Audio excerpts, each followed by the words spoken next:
Hi, this is Ruth Theresa with One Inspiring Woman, and today I'm answering a Dear Ruth Theresa question.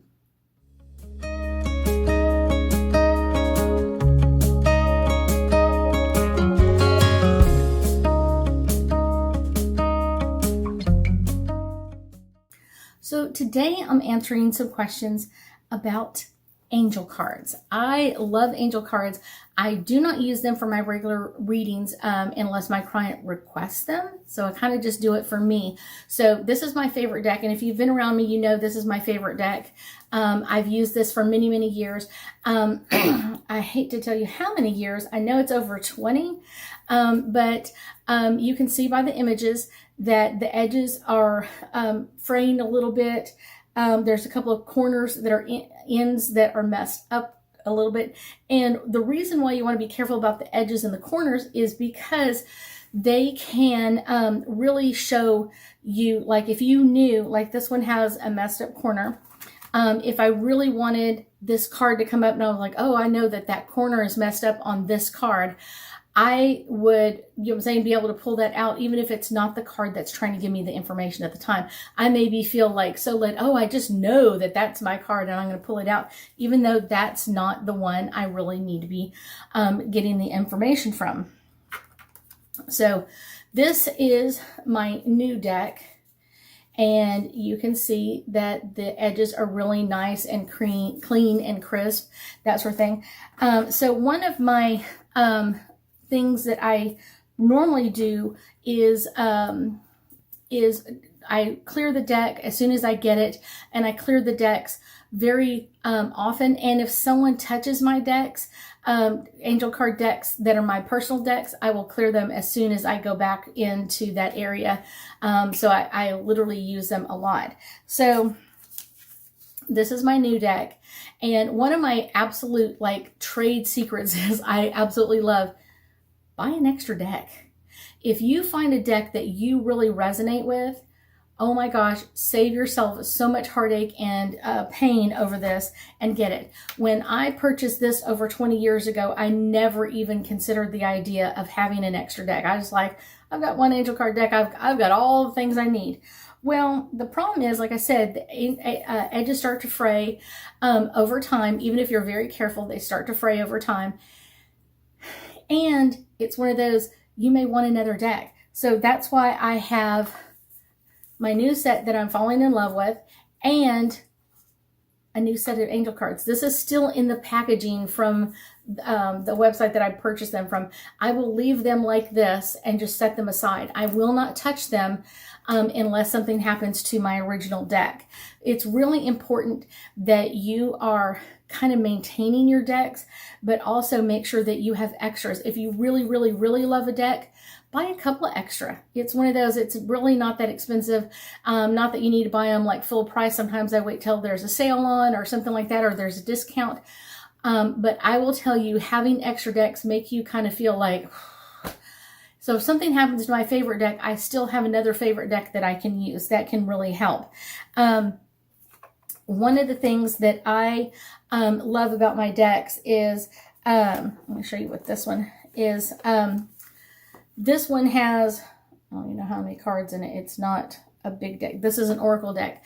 And so this is a like a deck that I use for my classroom. And this is a tarot deck. It's much thicker.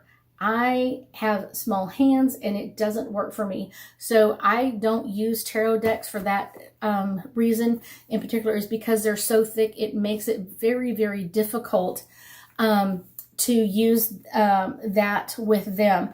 I try not to. I try to avoid them just because of that, of the thickness of it. That's one of my trade secrets, is kind of like use things that work well with you and try to maintain those edges. My next one is out of this deck. This is the booklet that goes with it. If there's a deck that I really, really love, I will literally open this up and I will take images with my cell phone and save it. Because sometimes when you get older decks, sometimes they don't have the original instruction. So I usually do this if I really fall in love with the deck and I'm like, I really want to keep this deck. I will take pictures of it and I will just put it off in a folder all by itself on my computer and just leave it there. So if I require them in the future, I can print them out or use them again somewhere else. Like I said, angel cards are something that not everybody uses. Not everybody has to use them. Not everybody wants to use them. Not everybody's drawn to them like me. So it's one of those, it's something to be careful about. If you use angel card decks, make sure that you use these kind of like 4 or 5 different things to keep in mind, because this is really important. Edges. Be careful who touches your deck. Clearing your decks often and then getting extra decks is probably my number 4 ways to use angel cards. If you really use them a lot, these are some great ways to use them very well and also enjoy them for a long time to come, because usually once you get that deck, you really don't want to get rid of it. You really fall in love with it. So I'm going to pull my favorite angel card deck. And let's pull some angel cards for angel cards. This is kind of interesting. Angel cards for angel cards. Serenity. If you do what I've asked you to do, if you maintain the edges, be careful who touches it, clearing your decks and having extra decks, you are going to have complete security of like just serenity with it. Like I've got all of these. I do travel with my decks. If I go on vacation, my decks usually go with me so that I have them at any time if I require more information or to get information about things.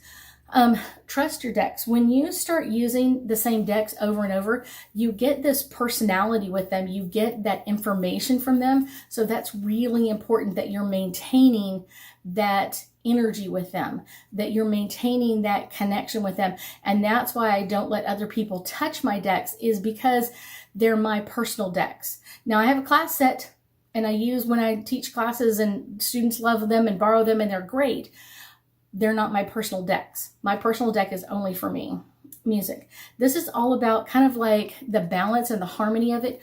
When other people are touching your decks, it's one of those, it can really mess up the energy in it. And so sometimes I have to clear them, and sometimes I have to clear them really well, because it's not that person's energy was bad. It's just one of those, it's not the balance or the harmony that I really want on my decks. Signs. A lot of times people have signs when you're kind of like going through the decks of which ones you love or which ones you don't love. When you have signs that this is your favorite deck, get extra. Order 1 or 2 extra. It's one of those, the place where I normally buy mine is hayhouse.com. Hayhouse.com is one of my favorite go-to places. And they had a sale on this set the other day. And I was like, oh, it's like $5 or $6 off. And so I was like, it's a great sale. Let me get an extra set for myself and store it away so I can use it another day. So I don't have to worry about it. Balance. I think there is a balance with angel cards. You can't just live your life talking to angel cards constantly. You have to live your life. And so that's kind of the balance of it, is you really have to find, like, when do you really have to get more information, or when should you, you know what I'm saying? Like, when should you not? So it's kind of like, that's the balance of it. And the better connection you have with your angel card, sometimes I'll just be like, oh, I would have pulled this angel card. I know exactly what to do now. Focus. When I do angel cards, I focus on my cards. I don't do it while I'm doing anything else. I love focusing on my decks. I love focusing on the energy in the decks and really kind of moving through the deck. So I will shuffle for a really long time, usually 2 or 3 minutes before I start pulling cards, because I want to make sure that the energy is correct, the questions I'm asking the angel cards are correct, and that I'm coming through with the best information possible.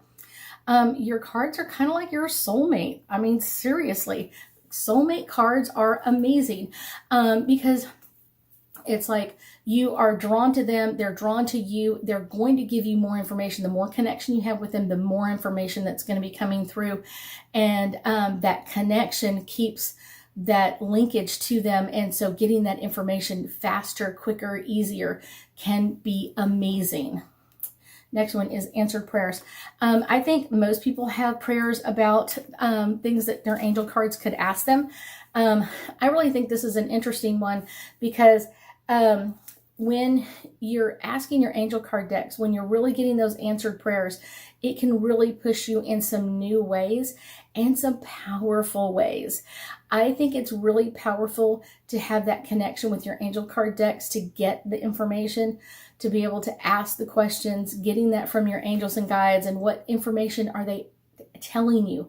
What information do they want you to know at this time? That's the really fun, cool part, is that you can use these angel decks anytime you want, as much as you want, and come out with some amazing information.